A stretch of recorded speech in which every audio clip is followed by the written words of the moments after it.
everybody, welcome back to Charlotte's Web. Today we're going to be reading and see what happens with Charlotte. She's still working to save Wilbur's life. So we'll get started, and this one is called Good Progress. Far into the night, while the other creatures slept, Charlotte worked on her web. First she ripped out a few of the orb lines near the center. She left the radial lines alone if they were needed for support, and as she worked, her 8 legs were a great help to her. So were her teeth. She loved to weave, and she was an expert at it, and when she finished ripping things out, her web looked something like this.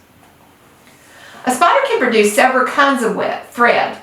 She uses a tough thread for foundation lines, and she uses sticky thread for snare lines, the ones that catch and hold insects.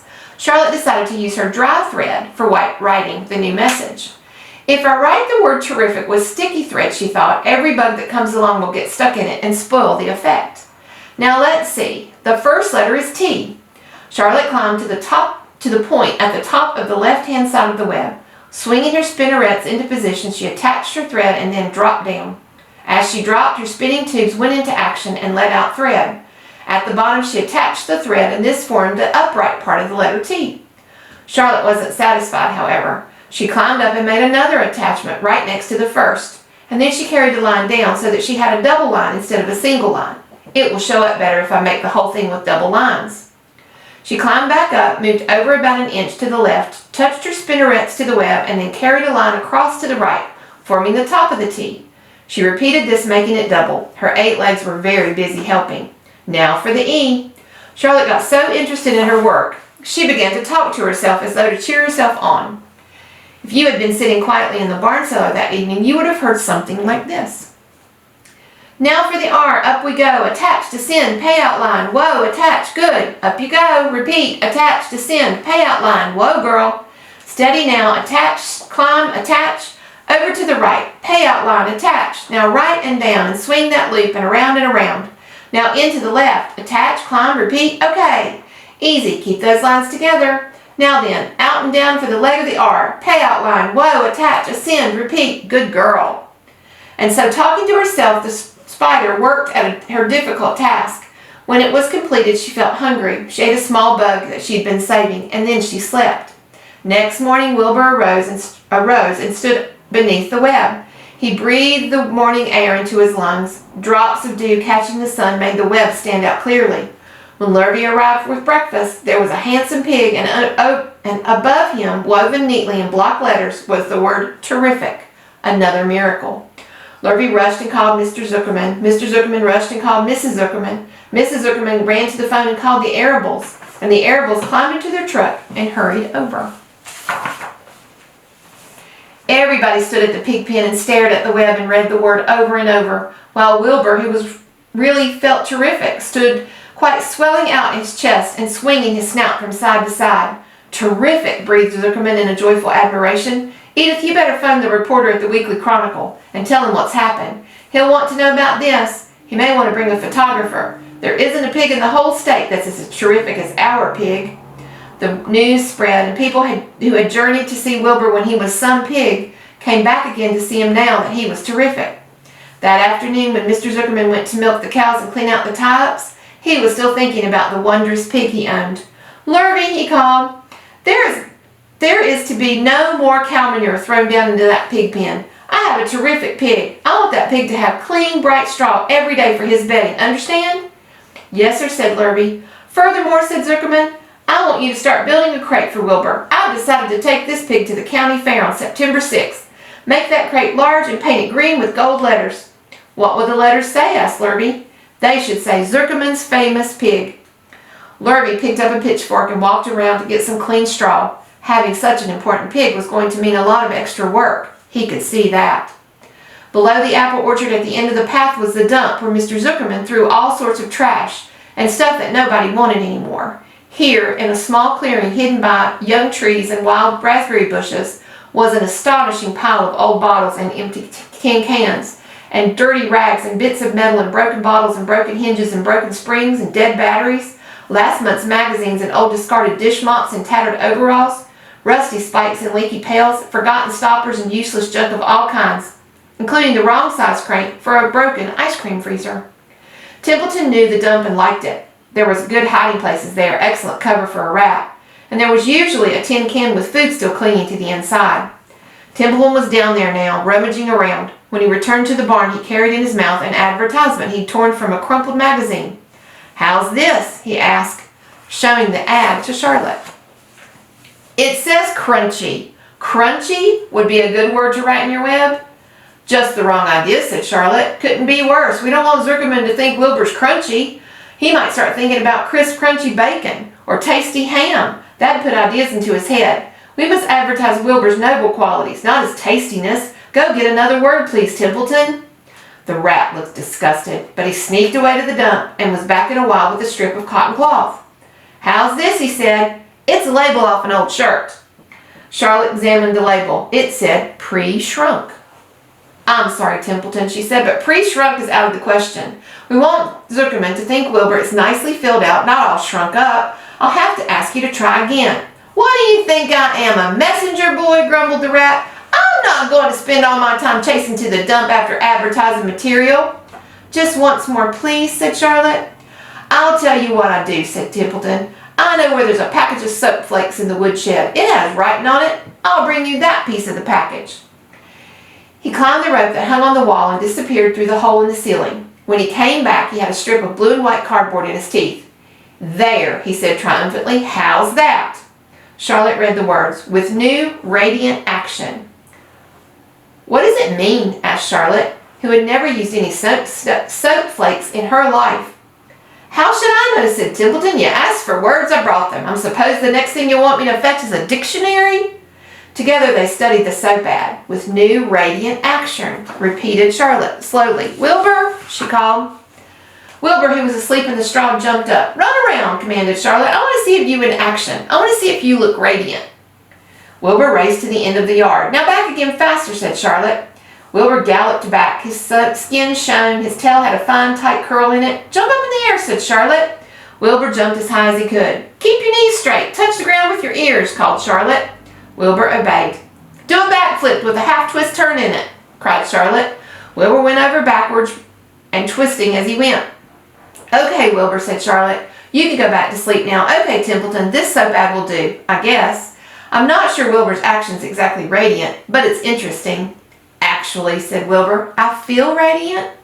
"Do you?" said Charlotte, looking at him with affection. "Well, you're a good little pig, and radiant you shall be. I'm in this thing pretty deep now. I might as well go to the limit." Tired from his romp, Wilbur laid down in the clean straw, and he closed his eyes. The straw seemed scratchy, not as comfortable as the cow manure, which was always delightfully soft to lie in. So he pushed the straw to one side and stretched out in the manure. Wilbur sighed. It'd been a busy day. His first day of being terrific. Dozens of people had visited his yard during the afternoon, and he had to stand and pose looking as terrific as he could. Now he was tired. Fern had arrived and seated herself quietly on her stool in the corner. "Tell me a story, Charlotte," said Wilbur as he lay waiting for sleep to come. "Tell me a story." So Charlotte, although she too was very tired, did what Wilbur wanted. Once upon a time she began and had a beautiful cousin who imagined to build her web across a small stream. One day a tiny fish leaped into the air and got tangled in the web. My cousin was very much surprised, of course. The fish was thrashing wildly, and my cousin hardly dared tackle it, but she did. She swooped down through great masses of wrapping material around the fish and fought bravely to capture it. "Did she succeed?" asked Wilbur. "It was a never-to-be-forgotten battle," said Charlotte. "There was the fish caught only by a fin, and its tail wildly thrashing and shining in the sun. There was the web sagging dangerously under the weight of the fish." "How much did that fish weigh?" asked Wilbur eagerly. "I don't know," said Charlotte. "There was my cousin, slipping in, dodging out, beaten mercilessly over the head by the wild thrashing fish, dancing in, dancing out, throwing its threads and fighting hard. First she threw a left around the tail. The fish lashed back. Then a left to the tail and a right in the midsection. The fish lashed back. Then she dodged to one side and threw a right, and another right to the fin. Then a hard left to the head, while the web swayed and stretched." "Then what happened?" said Wilbur. "Nothing," said Charlotte. "The fish lost the fight. My cousin wrapped it up so tight it couldn't budge." "Then what happened?" asked Wilbur. "Nothing," said Charlotte. "My cousin kept the fish for a while, and then, when she got good and ready, she ate it." Tell me another story, begged Wilbur. So Charlotte told him about another cousin of hers that was an aeronaut. What is an aeronaut? Said Wilbur. A balloonist, said Charlotte. My cousin used to stand on her head and let out enough thread to form a balloon. Then she'd let go and be lifted into the air and carried upward in the warm wind. Is that true? Said Wilbur. Or are you just making it up? It's true, replied Charlotte. I have some very remarkable cousins, and now, Wilbur, it's time you went to sleep. Sing something, begged Wilbur, closing his eyes. So Charlotte sang a lullaby while crickets chirped in the grass and the barn grew dark. This was the song she sang. Sleep, sleep, my love, my only, deep, deep in the dung and the dark. Be not afraid and be not lonely. This is the hour when frogs and thrushes praise the world from the woods and the rushes. Rest from care, my one and only, deep in the dung and the dark. But Wilbur was already asleep. When the song ended, Fern got up and went home. This next one is about Dr. Dorian. Remember, Fern's mother is kind of worried about her, and so this is what happens when she goes to see the doctor. The next day was Saturday. Fern stood at the kitchen sink drying the breakfast dishes as her mother washed them. Mrs. Arable worked silently. She hoped Fern would go out and play with other children instead of heading for the Zuckerman's barn to sit and watch animals. Charlotte's the best storyteller I've ever heard, said Fern, poking her dish towel into a cereal bowl. Fern, said her mother sternly, you must not invent things. You know spiders can't tell stories. Spiders can't talk. Charlotte can, replied Fern. She doesn't talk very loud, but she talks. What kind of story does she tell, said Mrs. Arable. Well, beginning Fern, she told us about a cousin of hers who caught a fish in her web. Don't you think that's fascinating? Fern, dear, how would a fish get caught in a spider's web? Said Mrs. Arable. You know it couldn't happen. You're making this up.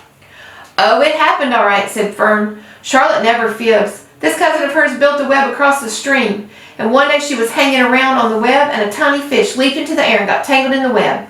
The fish was caught by one fin, Mother. Its tail was thrashing wildly and shining in the sun. Can't you just see the web sagging dangerously under the weight of the fish? Charlotte's cousin kept slipping in and dodging out. She'd been beaten mercilessly over the head by the wild thrashing fish, dancing in, dancing out, throwing. Fern, snapped her mother, stop it.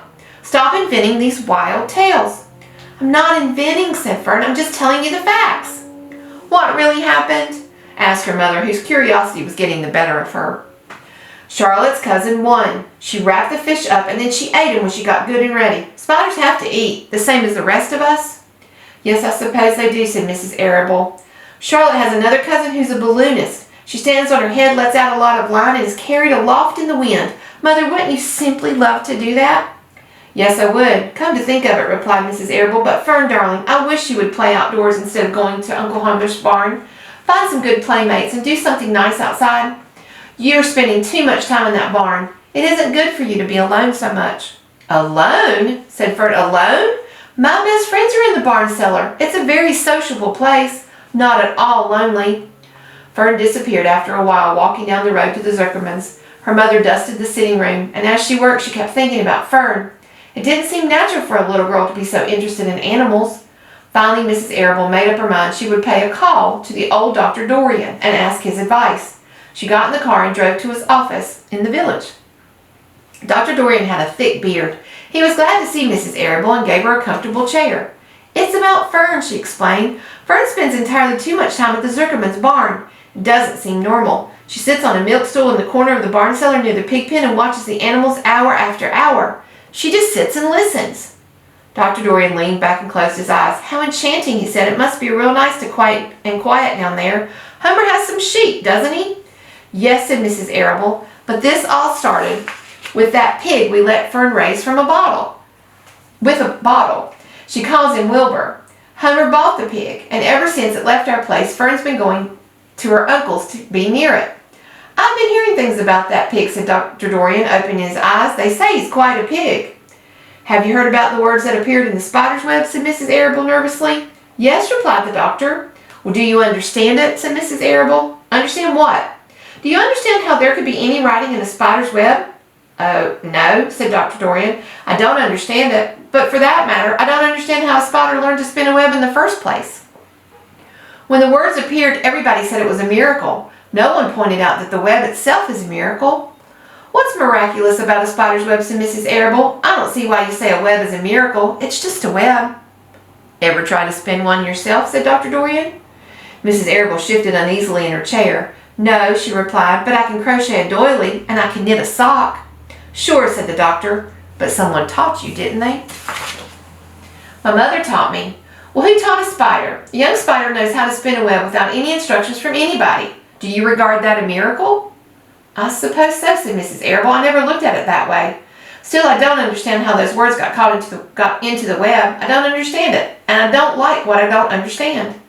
None of us do, said Dr. Dorian, sighing. I'm a doctor. Doctors are supposed to understand everything, but I don't understand everything, and I don't intend to let it worry me. Mrs. Arable fidgeted.